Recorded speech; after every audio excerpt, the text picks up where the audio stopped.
ধানের শীষের কাণ্ডারি ইঞ্জিনিয়ার আশরাফ ভাইকে বিজয় করার লক্ষ্যে রায়পুরা উপজেলা, রায়পুরা পৌরসভা ও রায়পুরা কলেজ শাখা ছাত্র দলের আজকের এই মত বিনিময় সভায় উপস্থিত আছেন রায়পুরা নরসিংদী ৫ রায়পুরা আসনের ধানের শীষের কাণ্ডারি ইঞ্জিনিয়ার আশরাফুদ্দিন বকুল ভাই আমাদের মাঝে উপস্থিত আছেন, যার রাজনীতি দেখে আমি ছাত্র দলের রাজনীতি করতে উৎসাহ পেয়েছি।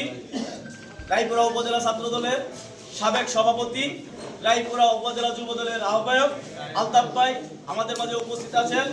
নরসিংদী জেলা ছাত্র দলের সহ দপ্তর সম্পাদক পদ্ময় সহ রায়পুরা উপজেলা, রায়পুরা পৌরসভা ও কলেজ শাখা ছাত্র দলের নেতৃবৃন্দকে জানাচ্ছি আন্তরিক ধন্যবাদ এবং সালাম। আসসালামু আলাইকুম। রাজপথে ছাত্র দল, নির্বাচনে ছাত্র দল, ছাত্র দলের ভূমিকা সবার আগে। আজকে আমরা এখানে মত বিনিময় সভায় উপস্থিত হয়েছি, আমাদেরকে দিক নির্দেশনা দিবেন আমাদের নেতা। আমরা শুধু বলতে চাই, রায়পুরা উপজেলার প্রত্যেকটি ছাত্র দল মত পার্থক্য ভেদাভেদ ভুলে কে নেতা কে কর্মী আমরা এগুলি নিয়ে ভাবলে চলবে না। সামনের নির্বাচন, আমরা 17 বছর যে আন্দোলন করেছি, আন্দোলন করে যে ধানকে আমরা ফসল আমরা ফলাইছি ওইটা ঘরে তোলার সময় হচ্ছে আমাদের 12 তারিখ। 12 তারিখে এখন ধানের বাম্পার ফলানো হয়েছে, কিন্তু ফসল ঘরে তুলতে হবে। আমরা পরিশ্রম করে ধান ফলাইছি, এখন ঘরে যদি না তুলতে পারি তাহলে আমাদের সারা বছর কষ্ট করতে হবে। 17 বছর কষ্ট করছি, আগামী 5 বছর আমাদের কষ্ট করতে হবে। অতএব রায়পুরাতে ধানের শীষের প্রার্থীকে বিজয় করার জন্য আমরা ছাত্র দলের প্রত্যেকটা নেতাকর্মী আশরাফ ভাই হতে হবে।